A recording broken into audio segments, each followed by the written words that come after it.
Welcome to Pallavi TV. ప్రస్తుతం మళ్ళీ ఒక ప్రతిష్టంభన నెలకొంది. ఇరాన్, అమెరికా మధ్యలో మళ్ళీ యుద్ధం స్టార్ట్ అయింది. స్టేట్ ఆఫ్ హార్మోజ్‌లో మళ్ళీ ఉద్రిక్తత పరిస్థితులు నెలకొన్నాయి. సో, ఈ హార్మోజ్‌లో నెలకొన్న ఈ ఉద్రిక్తత నేపథ్యంలో ప్రపంచ దేశాలన్నీ మళ్ళీ ఆందోళనకు గురవుతున్న పరిస్థితి. అసలు ఏం జరుగుతా ఉంది? అమెరికా, ఇరాన్ మధ్య ఒప్పందం మళ్ళీ జరిగే అవకాశం ఉందా? లేకుంటే ఇది యుద్ధం మళ్ళీ వచ్చే అవకాశం ఉందా? ఇట్లాంటి అన్ని అంశాలు మనతో పాటు మాట్లాడడానికి సురేష్ కొచ్చాటిల్ సార్ ఉన్నారు. సార్ నమస్తే. నమస్కారం సార్. శాంతి చర్చల దాకా వచ్చింది. ఒకటి రెండు చర్చలు జరిగినాయి. మళ్ళీ ఉన్నట్టుండి ఏంటి సార్ ఈ ఉద్రిక్తత ఏంటి? అసలు ఈ చర్చలే తప్పు. ఎందుకంటే ఇరాన్ ఎప్పుడు ఒప్పందానికి రారు. అది మనం ముందే అర్థం చేసుకోవాలి. ఇది వీళ్ళు అర్థం చేసుకోలేదు కూడా, అది తప్పు. ఎందుకంటే ఇరాన్ దగ్గర దీనికన్నా ముందు 2015లో ప్రెసిడెంట్ బరాక్ ఒబామా ఉన్నప్పుడు ఒక ఒప్పందం చేశారు, జేసీపీ అగ్రిమెంట్ అని. దాన్ని యురేనియం గురించి ఉండేది. ఇరాన్ దగ్గర ఉన్న యురేనియంని వాళ్ళు వెపన్స్ గ్రేడ్ అంటే ఆయుధం తయారు చేయకుండా ఉండడానికి ఒక ఒప్పందం చేశారు. దాంట్లో ఇరాన్ ప్యూరిటీ, వాళ్ళ దగ్గర ఉన్న యురేనియం ప్యూరిటీ 3.67% తెచ్చుకొని, లేకుండా ఎందుకంటే మన ఆయుధం తయారు చేయాలంటే 60 కన్నా ఎక్కువ ఉండాలి. 60 దగ్గర వాళ్ళు ఇప్పుడు 30లో ఉన్నారు. వాళ్ళని దించుకొని కిందకి తీసుకొచ్చారు. ఇది జరిగింది. కానీ దాని తర్వాత 2018లో ప్రెసిడెంట్ ట్రంప్ ఫస్ట్ టర్మ్లో వచ్చినప్పుడు, ఇది సెకండ్ టర్మ్ అనేది, ఫస్ట్ టర్మ్లో వచ్చినప్పుడు ఆయనకి అగ్రిమెంటు నచ్చలేదు. ఆయన దాని మీద క్యాంపెయిన్ చేశారు, దీని వ్యతిరేకంగానే. ప్రెసిడెంట్ ట్రంప్ ఒబామా దేశాన్ని అమ్మేసుకున్నాడు, అది ఇది అని చెప్పి ట్రంప్ చాలా పెద్ద క్యాంపెయిన్ చేసి గెలిచారు ఈ ఒప్పందం మీద. కానీ ట్రంప్ వచ్చిన తర్వాత ఈ ఒప్పందం పక్కన పెట్టిన తర్వాత ఇరాన్ ఏం చేశారంటే వాళ్ళ యురేనియం ప్యూరిటీ వాళ్ళు ఇంక్రీజ్ చేసుకుంటూ వెళ్ళిపోయారు. పెరిగింది వాళ్ళు చాలా మటుకు 60 దాకా వచ్చారు. అప్పుడే ఈ ఇజ్రాయెల్, యుఎస్ కలిసి ఫిబ్రవరి 28 వాళ్ళ మీద దాడి చేశారు. దాడి చేయడం 2 కారణాలు. ఒకటి యురేనియం, రెండవది వాళ్ళ లీడర్షిప్ని తీసేయాలి, మొత్తం తీసేస్తే గవర్నమెంట్ పడిపోతుంది అంటున్నారు. అది జరగలేదు. ఇరానియన్ టాప్ లీడర్షిప్ మొత్తం, ఇంక్లూడింగ్ వాళ్ళ సుప్రీం లీడర్ అలీ ఖమనీ, తర్వాత వాళ్ళ కమాండర్స్ అందరూ ఒక మీటింగ్లో ఉన్నారు. ఆ మీటింగ్లోనే వీళ్ళు బాంబు వేసి కంప్లీట్ చేశారు ఫిబ్రవరి 28 మీకు గుర్తుంటుంది. దాని తర్వాత మనం చూసాం, యుద్ధం నడిచింది 40 రోజులు. చాలా 8,000 బాంబింగ్ అమెరికా చేశారు, 6,000 బాంబింగ్ ఇజ్రాయెల్ చేశారు. ఇరాన్ ఏమో ఎవరెవరు బాంబింగ్ చేస్తున్నారు, ఏ దేశాల మీద ఉన్నారు, బహ్రెయిన్ మీద, కువైత్ మీద, ఖత్తర్ మీద, సౌదీ అరేబియా, ఒమాన్, అందరి మీద దాడి చేశారు. ఎందుకంటే అక్కడి నుంచి ఉన్న యుఎస్ ఎయిర్ ఫోర్స్ బేస్ మీద దాడి చేస్తున్నారని చెప్తున్నారు. కానీ బాంబులు అక్కడిక్కడ వెళ్ళి పడుతున్నాయి, మిసైల్స్ కానివ్వండి, డ్రోన్లు కానివ్వండి. 40 రోజుల తర్వాత మనం చూస్తాం ఒక సీజ్ ఫైర్కి వచ్చారు. ఆ సీజ్ ఫైరే తప్పు చేసింది. ఎందుకంటే ఆ సీజ్ ఫైర్తో ఇరాన్కి టైం దొరికింది. ఏంటి రీగ్రూపింగ్ అంటారు. ఇప్పుడు మన దగ్గర మన ప్రేక్షకులకు అర్థం చేసుకోవాలంటే, రాజశేఖర రెడ్డి గారు ఉన్నప్పుడు నక్సలైట్తో చర్చలు నడిపారు, మీకు గుర్తుంటుంది. అవునవును. అది చాలా పెద్ద తప్పు. అది ఆయన ఏమనుకున్నాడు, వీళ్ళు శాంతి అది రూట్లో వచ్చేస్తారు, వీళ్ళు మాట వింటారని. అవి వినలేదు. వాళ్ళకి ఏం చేశారు ఆ టైంలో అంటే, వాళ్ళ ఆయుధాలు జరుపుకున్నారు అక్కడి నుంచి ఇక్కడ, వాళ్ళ దళాల్ని మూవ్ చేసుకున్నారు, అన్ని ప్రిపరేషన్స్ చేసుకున్నారు. ఇరాన్ కూడా అదే చేశారు. ఎందుకంటే మీకు సీజ్ ఫైర్ ఉన్నప్పుడు మీకు చూస్తే కూడా మీరు వాళ్ళ మీద ఫైర్ చేయలేరు. ఆ పరిస్థితిలో ఉన్నారు. మీకు తెలుసు ఆయుధాలు ఇక్కడి నుంచి అక్కడ మూవ్ అవుతున్నాయి, లాంచర్స్ ఇక్కడి నుంచి అక్కడికి వెళ్తుందని, మీరు ఏం చేయలేరు. అదే జరిగింది.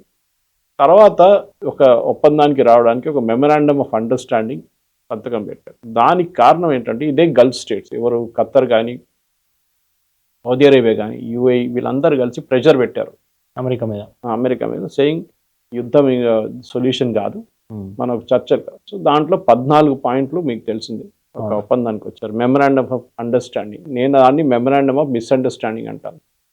నేను అది ఏ రోజు సైన్ అయిందో అదే రోజు నుంచి చాలా మటుకు ఛానల్స్లో మాట్లాడుతూ మళ్ళీ పదే చెప్పాను, ఈ అగ్రిమెంట్ ముందుకు వెళ్ళదు. ఎందుకంటే ఇది చాలా డ్రాఫ్టింగ్ అనేది తప్పు. మన ఒక ప్రొఫెషనల్ డ్రాఫ్టింగ్ చేస్తున్నప్పుడు, ఒక జర్నలిస్ట్గా కానీ దేనికైనా కానివ్వండి, చాలా క్లియర్గా చెప్పాలి. మీరు ఇక్కడి నుంచి కుక్కట్పల్లికి వెళ్ళాలంటే ఇట్టు వెళ్ళి అట్టు వెళ్ళి అంటే కాదు, మీరు క్లియర్గా రూట్ డిఫైన్ చేయాల్సి వస్తుంది. లేకుంటే మీరు ఇంకా ఈ యురేనియం ప్యూరిటీని మీరు ఎట్లా హ్యాండిల్ చేస్తారంటే దానికి చాలా క్లియర్గా ఇన్స్ట్రక్షన్స్ ఉండాలి. ఈ 2 పేజీల అగ్రిమెంట్లో, మిస్అండర్స్టాండింగ్ అగ్రిమెంట్లో ఏం అర్థం కావట్లేదు, క్లారిటీ లేదు. ఫర్ ఎగ్జాంపుల్ పాయింట్ నెంబర్ 5 తీసుకుందాం, అదే పెద్ద డిస్ప్యూట్. ఏంటది? Iran will ensure that the strait of Hormuz is kept open. Iran and Oman will administratively ensure that the ships don't face any harm. అవి తెలుగులో చెప్తాను. అంటే ఇరాన్ ఈ స్ట్రెయిట్ ఆఫ్ హార్మజ్ అప్పటిదాకా బంద్ చేసి పెట్టారు. అమెరికా అటువైపు బ్లాక్ చేశారు, ఇరాన్ ఇటువైపు బ్లాక్ చేశారు. షిప్స్ ఏం మూవ్ కావట్లేదు, ఆయిల్ ప్రైసెస్ $120 దాకా పోయింది. మన పెట్రోల్ ప్రైస్ కూడా పెరిగింది. పెరిగింది. సో అమెరికాకి ఏం కావాలంటే ఈ పెట్రోల్ ప్రైసులు తగ్గించడానికి ఎట్లైనా స్ట్రైట్ ఆఫ్ హార్మూజ్ ఓపెన్ చేయాలి. సో వాళ్ళు ఈ వర్డింగ్స్కి అగ్రీ చేసుకున్నారు. ఇదే తప్పు. ఇది పాకిస్తాన్ అండ్ ఖతర్ చేసిన చాలా పెద్ద గేమ్ ఇది. అండ్ దాంట్లో యుఎస్ వెళ్ళి పడ్డారు. వాళ్ళ ఇద్దరు ఎన్వాయిస్ ఉన్నారు. ఒకరు Steve Witkoff personal, president Trump personal friend, ఆయన రియల్ ఎస్టేట్ మనిషి. ఇంకోటేమో ఆయన son in law Jared Kushner. వీళ్ళిద్దరికి ఇంటర్నేషనల్ డిప్లొమసీ అంటే ఏంటని తెలియదు. వాళ్ళని ఓన్లీ పొలిటికల్, ఎందుకంటే ఫ్యామిలీతో కనెక్షన్ ఉందని చెప్పి పెట్టుకున్నారు అంతే, కానీ మిగతా ఏ క్వాలిఫికేషన్ వాళ్ళకి లేదు. ఈ పని ప్రొఫెషనల్ డిప్లొమాట్స్కి అప్పగించాలంటే వాళ్ళు బాగా నెగోషియేట్ చేస్తుండే, కరెక్ట్ వర్డింగ్స్ తీసుకొస్తుండే. ఎందుకంటే ఇట్లాంటి ఇంటర్నేషనల్ డిప్లొమసీలో ఒక ఫుల్ స్టాప్ కామా అక్కడిక్కడ జరిగిపోతే చాలా మార్పులు వచ్చేస్తాయి. అదే జరిగింది ఇక్కడ కూడా. ఈ ఫస్ట్ ఆఫ్ ఆల్ ఇరాన్కి ఆ స్ట్రేట్ ఆఫ్ హార్మూజ్ అనేది మీకు గుర్తుంటుంది, February 28 ముందు ఆ స్ట్రేట్ ఆఫ్ హార్మూజ్ ఓపెన్ ఉండే. దాన్ని ఎప్పుడు బంద్ చేయలేదు. ఓకే, బంద్ చేశారంటే హిస్టరీలో 2 సార్లు జరిగింది చాలా రోజుల ముందు. 1950s బ్రిటన్, అప్పుడున్న బ్రిటన్ వాళ్ళు అక్కడ కొలనైజేషన్ టైంలో ఆయిల్ తీసుకెళ్తున్నప్పుడు బ్లాక్ చేశారు కావాలని చెప్పి. చిన్న ఘర్షణ, ఎంత పెద్ద, ఆ టైంలో ఆయిల్ కూడా ఎక్కువ లేకుండా. ఇప్పుడు లోకంలో వెళ్తున్న 20% ఆయిల్, మన వైపు వచ్చే ఆయిల్, ఫర్టిలైజర్, హీలియం గ్యాస్, మన దగ్గర ఎంఆర్ఐలు ఆగిపోయింది మీకు తెలుసా హాస్పిటల్లో. ఎందుకంటే దీనికి కావాల్సిన హీలియం గ్యాస్ కూడా అక్కడి నుంచి వస్తుంది, ఆ ఏరియా, అరబ్ ఏరియా నుంచి వస్తుంది. అది కూడా ఆయిల్ బై ప్రోడక్ట్, అది ఒకటి. ఇది జరిగింది మన దగ్గర. మనం అనుకుంటాం మనకేం సంబంధం, వారు అక్కడ బంద్ అయిపోతే బంద్ కాదు. ఒకటి పెట్రోల్ ప్రైసులు పెరుగుతాయి, డీజిల్ ప్రైసులు పెరుగుతాయి, గ్యాస్ ప్రైసులు పెరుగుతాయి. అది కాకుండా ఇట్లాంటి ఫర్టిలైజర్, మన ఎరువు, మన రైతులు కావాల్సిన ఎరువు ఆగిపోయింది, అక్కడ హీలియం గ్యాసెస్ ఆగిపోయింది, ప్రొపేన్ ఆగిపోయింది, బ్యూటేన్ ఆగిపోయింది, పెట్రోకెమికల్స్ ఆగిపోయింది. 2000 నుంచి 3000 షిప్లు పర్షియన్ గల్ఫ్ వైపు ఉండే, బయటికి రాలేకపోతున్నారు వాళ్ళు. వాళ్ళని బయటికి తెచ్చుకోవడానికి ప్రెసిడెంట్ ట్రంప్ చేసిన ఒక అండర్స్టాండింగ్. ఆయన ఏమనుకున్నా అంటే అండర్స్టాండింగ్ తర్వాత ఒక ఒప్పందానికి వద్దాం మనం అని చెప్పి మీరు చెప్పినట్లు చర్చలు నడిపించారు స్విట్జర్లాండ్లో. ఫస్ట్ రౌండ్ టెక్నికల్ టాక్స్కి నెక్స్ట్ రౌండ్కి వెళ్దామని చెప్పారు. టెక్నికల్ టాక్స్ చాలా ఇంపార్టెంట్, ఎందుకంటే ఈ ఆర్ఎఫ్ఏరా వాళ్ళు కూర్చోరు దాంట్లో, పక్కా టెక్నికల్ ఎక్స్పర్ట్స్ వస్తారు. అంటే వాళ్ళకి యురేనియం గురించి తెలుసు, వాళ్ళకి నావిగేషన్ గురించి తెలుసు, షిప్ల గురించి తెలుసు, అన్నీ. కానీ అది చేయలేదు. అది సెకండ్ రౌండ్ ఇస్లామాబాద్ జరుగుతుందన్నారు, అది ఇప్పుడు జరగదు, అయిపోయింది. ఇన్ఫ్యాక్ట్ ప్రెసిడెంట్ ట్రంప్ చాలా క్లియర్గా నేటో సమ్మిట్లో చెప్పారు టర్కీలో, ఇంకేం లేదు, ఒప్పందం అయిపోయింది, ఫినిష్డ్. దాది కాకుండా వాళ్ళు నోటికి వచ్చినట్టు తిట్టాడు. ఇరాన్ పాలకులు పిచ్చి వాళ్ళు, చీటర్స్, అదే స్కమ్స్, చీటర్స్, వాళ్ళు సిక్ పీపుల్ అన్నీ చెప్పారు. ఆయనకు ఒక లైసెన్స్ ఉంది, లైసెన్స్ లేకుండా మాట్లాడతాడు ఆయన. ఇదే మనుషుల గురించి 3 వారాలు 4 వారాల ముందు అన్నారు, చాలా rational people, very good people అన్నారు. ఇప్పుడు సడన్గా ఏం మారిపోయింది ఇప్పుడు? ఓకే, ఒకటి ఉండొచ్చు మారిపోవడానికి కారణం. అదేంటంటే యుఎస్ ఇంటెలిజెన్స్కి, ఇజ్రాయిలీ ఇంటెలిజెన్స్కి ఒక న్యూస్ వచ్చింది ఏంటంటే ప్రెసిడెంట్ ట్రంప్ మీద ఒక హత్య ప్రయత్నం జరగవచ్చు.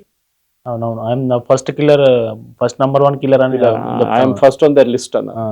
దానికి కారణాలు ఉన్నాయి. ఎందుకంటే ఇరానియన్స్ అంటున్నారు కొంతమంది, అంటే అక్కడ ఉన్న హార్డ్ కోర్ దాంట్లో 1% 2% ఉంటారు, వాళ్ళు స్పెషల్లీ ఐఆర్జీసీతో ఉన్న కనెక్షన్ ఉన్న వాళ్ళు, రెవల్యూషనరీగా, వాళ్ళు ఏమంటున్నారంటే మా సుప్రీం లీడర్ని చంపారు, మేము వాళ్ళని ఆయన చంపాం. అంటే ఇప్పుడు మొన్న ఈ ఖమేనీ అంత్యక్రియలకు సంబంధించి అక్కడ ఏర్పాటు చేసి ఖమేనీ పేటిక, వాళ్ళ భార్యది, వాళ్ళ పిల్లలది అంతా ఇప్పుడు లక్షలాది మంది ఒకటే సమయంలో గుమిగూడడం. సో ఇదంతా అమెరికా మీద, ఇరాన్ ప్రజలకు కావచ్చు, వీళ్ళంతా కొంచెం సానుభూతి, వాళ్ళ మీద వ్యతిరేకత పెరిగేలా చేసిన ఈ అంత్యక్రియలకు సంబంధించి ఈవెంట్ మేనేజ్మెంట్. అది ఇరాన్లో 90 మిలియన్ ఉన్నారు, ప్రజలు ఉన్నారు, 90 మిలియన్. దాంట్లో ఆ రోజు టెహరాన్లో వచ్చింది బహుశా ఒక 0.5 మిలియన్, అంటే 85.5 మిలియన్ ఇంట్లోనే ఉన్నారు, వాళ్ళు ఎక్కడ వెళ్ళలేదు. 89.5. అయోతోలా ఖొమేనీ చనిపోయినప్పుడు 79లో 5 మిలియన్ పీపుల్ వచ్చారు రోడ్ల మీద. ఇది పెద్దదేం కాదు. ఇరాన్ అనుకుంటే మీరు అర్థం చేసుకోవాలి, రిలీజియస్ ఫండమెంటలిస్ట్ గవర్నమెంట్. వాళ్ళకు రిలీజన్ ఇంపార్టెంట్ అన్నిటికంటే. తిండి లేకుంటే కూడా ప్రాబ్లం లేదు, రిలీజన్ నడవాలి, మా అల్లా నడవాలి, మా రిలీజన్ నడవాలి, ఇస్లాం నడవాలి. అది మనం ఇట్లాంటి రిలేషన్షిప్ మనం చూసాం ఎక్కడ, ఆఫ్ఘనిస్తాన్లో చూసాం, ఇప్పుడు పాకిస్తాన్లో చూస్తున్నాం. ఆట లేకుండా కొట్టుకుంటున్నారు కూడా, కానీ మాటలు చాలా పెద్ద మాట్లాడుతున్నారు. మేము శాంతి చర్చలు చూసాం, మీద తినడానికి ఆట లేదా, కొట్టుకుంటున్నారు, పిఓకేలో కొట్టుకుంటున్నారు. తాలిబాన్ వచ్చి మీ మీద దాడి చేస్తున్నారు, ఇక్కడ బలూచోలు దాడి చేస్తున్నారు. ఏంటి అది? అట్లాంటి దేశం అనమాట ఇది. వీళ్ళది ఒక పెరెన్నియల్ ప్రాబ్లం ఇది. మీరు చూడండి, ఎక్కడైనా మిడిల్ ఈస్ట్లో ఏ దేశమైనా కానీ వీళ్ళు ఫ్యామిలీ పరిపాలిస్తారు. సౌదీ అరేబియాలో సౌద్ ఫ్యామిలీ, యూఏఈలో కూడా అంతే. యూఏఈ అంటే 7 ఎమిరేట్స్ ఉన్నాయి, అన్ని కలుపుకుంటే ఒక యునైటెడ్ అరబ్ ఎమిరేట్స్ అంటారు. ఖత్తర్ కూడా అంత ఫ్యామిలీ నడిపిస్తున్నారు, అంటే ఇప్పుడు వాళ్ళ ముత్తాత టైం నుంచి నడుస్తూనే ఉంటుంది. అది ఇప్పుడు కమీనీ కూడా ఫ్యామిలీగా, ముస్తాబా కూడా అది నడవకూడదని ఆయన రాసి పెట్టారు యాక్చువల్లీ. కమినీ ఒక్క మాట మనం ఆయన అప్రిషియేట్ చేయాలి. అంటే చనిపోయిన ఆయన ఉన్నప్పుడు ఒక ఫత్వా జారీ చేశారు. ఆయన మాకు కొడుకు కానీ ఎవరినైనా అపాయింట్ చేయకూడదని చెప్పి చాలా క్లియర్గా చెప్పారు. అప్పుడు కూడా వీళ్ళు వినలేదు. ఎందుకంటే ఇప్పుడు ఆయన ఉన్నాడో లేదో కూడా తెలియదు. ముస్తఫా కమీనీ కనిపించట్లేదు, అంటే గాయమైంది, ఇప్పుడు బయటకు వస్తే ఉన్నాడా పోయిండా, చేతులు ఉన్నాయి కాళ్ళు ఉన్నాయో తెలియదు మనకి ఆ సంగతి. ఎందుకంటే ఆయన అదే బిల్డింగ్ లో ఉన్నాడు కొట్టినప్పుడు. డెఫినెట్ గా మంచి గాయాలు దాగా ఉంటుంది ఆయన. సో అప్పటి నుంచి ఇప్పటి వరకు ఎక్కడ కనిపించలేదు సార్? లేదు. ఆ ప్రాబ్లం ఏంటంటే ఆయన వాళ్ళ రేపు హైపోథెటికలీ చనిపోయారని న్యూస్ వచ్చింది అనుకో, ఇరానియన్ గవర్నమెంట్ ఉండదు. ఇరాన్ ఒక ఫెవికాల్ లాగా అడ్జస్ట్ చేసుకుంటున్న ఈయన పేరు అది సడన్ గా పోయిందంటే అంతే సంగతి, అవుట్ స్ట్రేట్ అవే. ఈ ప్రాబ్లం మనకుంది. ఈ ప్రాబ్లం దగ్గర ఇరాన్ దగ్గర ఇప్పుడున్న అమెరికన్ గవర్నమెంట్కి అర్థమైంది, వీళ్ళతో ఎంత ఒప్పందం చేసినా ఎన్ని చర్చలు చేసినా కానీ మళ్ళీ అక్కడికి తిరిగి వస్తుంది. ఇంకొక ఎట్లా ఉంటుంది అదే ఉంటుంది. ఇప్పుడు అమెరికా నెక్స్ట్ స్టెప్ ఏముండబోతా ఉంది? నిజంగా హార్మోజు మునుపటి లెక్క వచ్చే పరిస్థితి ఉందా ఈ మధ్యలో? ఇప్పుడు ప్రపంచ దేశాలన్నీ, ఆయిల్ తీసుకునే దేశాలన్నీ ఒక ఆందోళనగా ఆశగా చూస్తా ఉన్నాయి, ఏం జరగబోతున్నారు? మొన్న ఇరాన్ ఒక టిట్ ఫర్ టాట్ అటాక్ చేస్తారు, మేము చూసాం. ఇది ఫ్యూనరల్ మొదలైనప్పుడు వారం ముందు వీళ్ళేమన్నారంటే ఈ టైంలో ఎవరు బాంబ్ చేయకూడదు అక్కడే.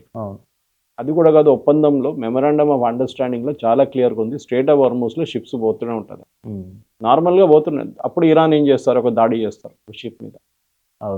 అమెరికా ఏం చేస్తారు, వచ్చి వాళ్ళని కొడతారు మళ్ళీ స్ట్రేట్ ఆఫ్ హార్మోస్లో. ఎవడు ఫైర్ చేసిండో వాని మీద ప్రొపోర్షనేట్ రెస్పాన్స్. అంటే మీరు ఒక మిసైల్ కొడితే మేము కూడా ఒక మిసైల్ కొడతాం అంతే. మళ్ళీ రెండోసారి చేసిండు, అప్పుడు అమెరికా అదే చేశారు. మూడోసారి చేసినప్పుడు అమెరికాకి పిచ్చి పట్టేసింది. అది ఖత్తర్ వాళ్ళ షిప్ మీద కొట్టాడు.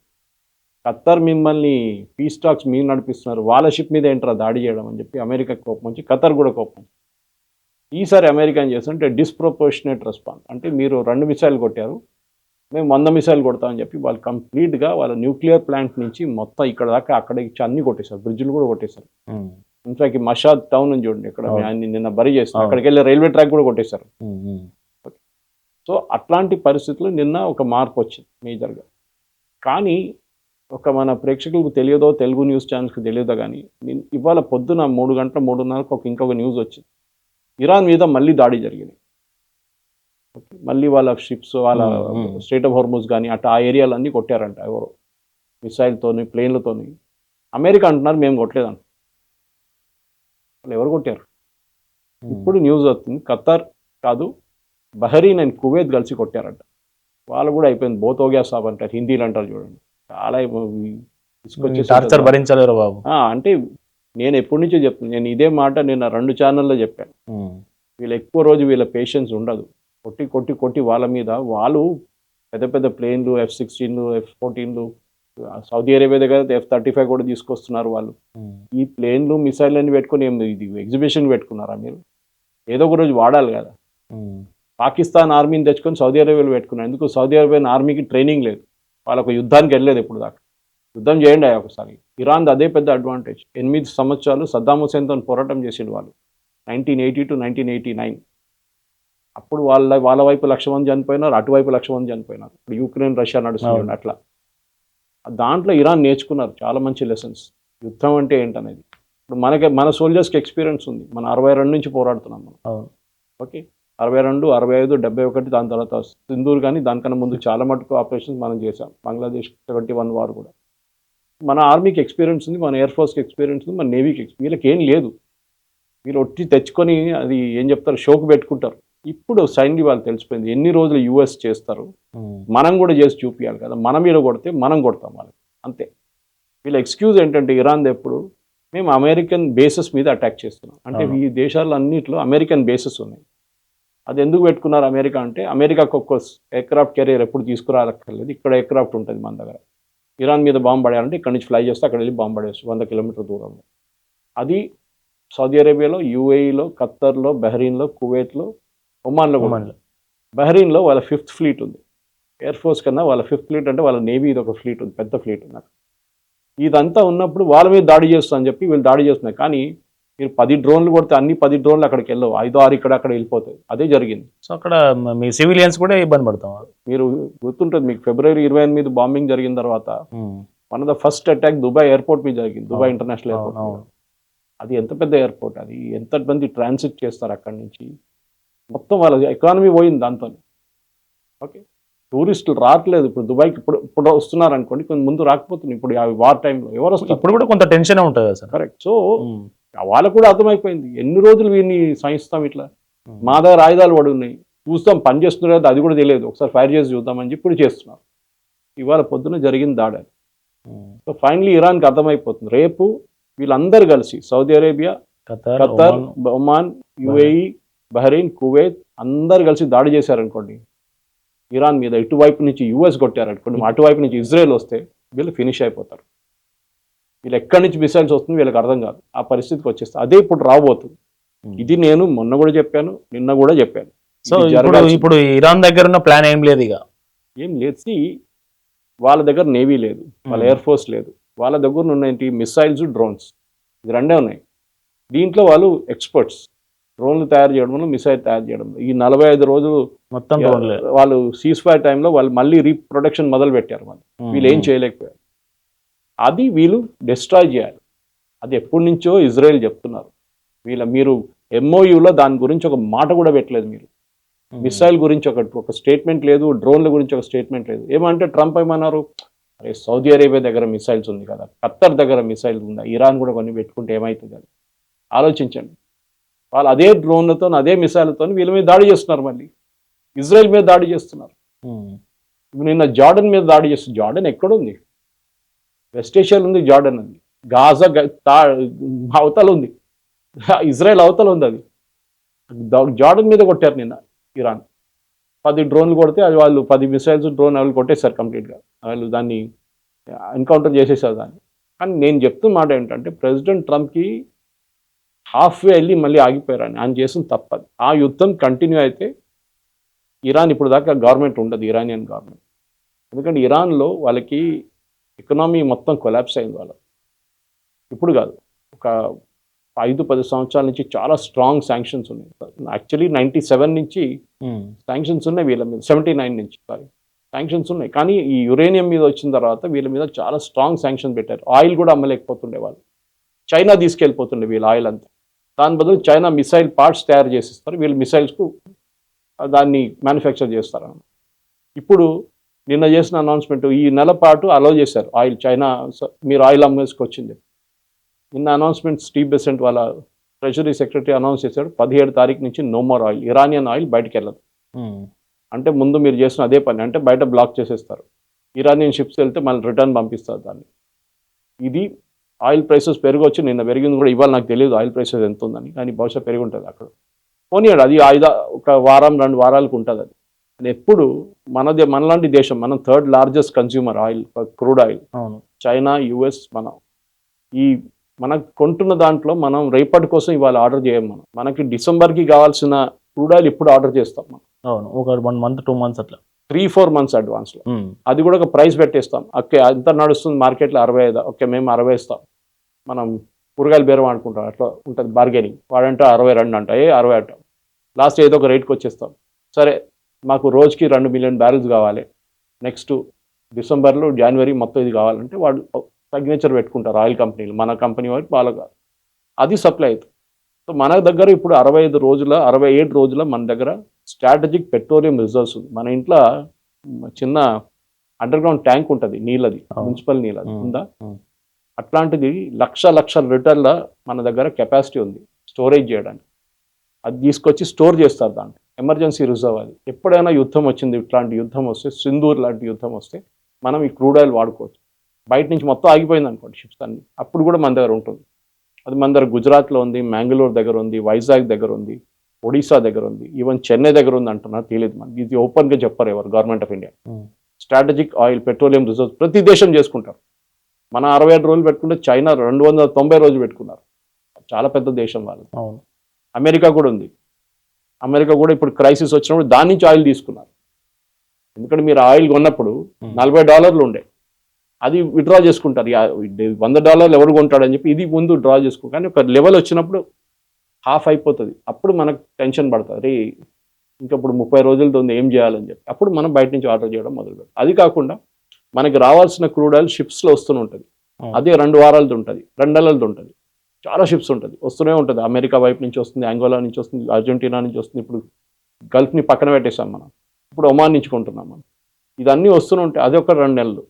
అది కాకుండా రిఫైనరీలో వచ్చిన క్రూడ్ ఆయిల్ రిఫైన్ చేస్తుంటారు, రిలయన్స్ కానీ నయారా కానీ ఇట్లాంటి వాళ్ళు. అది కాకుండా IOCL, BPCL వీళ్ళందరూ చేస్తే HPCL చేస్తుంటారు, అది ఇంకా 2 నెలలది ఉంది. మన దగ్గర 2 నెలలు 6 నెలలు మన దగ్గర పెట్రోలియం రిజర్వ్స్ ఉంది. ఇప్పుడు టెన్షన్ ఏం లేదు. ఒకటేముండంటే మనం అనుకున్న కొన్ని రోజులు స్టేబుల్ అయితే పెట్రోల్ ప్రైసెస్ వాళ్ళ క్రూడ్ ఆయిల్ ప్రైస్ తగ్గితే మన ఇక్కడ పెట్రోల్ పెంచిన ప్రైసెస్ తగ్గించుకోవచ్చు. అది మనం వెయిట్ చేయాల్సి వస్తుంది కొన్ని రోజులు. కానీ యుద్ధానికి ఒక ఫినిషింగ్ ఉండాలి. ఇది పోస్ట్పోన్ చేసి ఒప్పందం అది ఇది పీస్ టాక్స్ ఏం నడవు. ఇరాన్కి ఒకటే లాంగ్వేజ్ అర్థమైంది, బాంబ్ చేసి పడేసేయాలి వాళ్ళు, అంతే.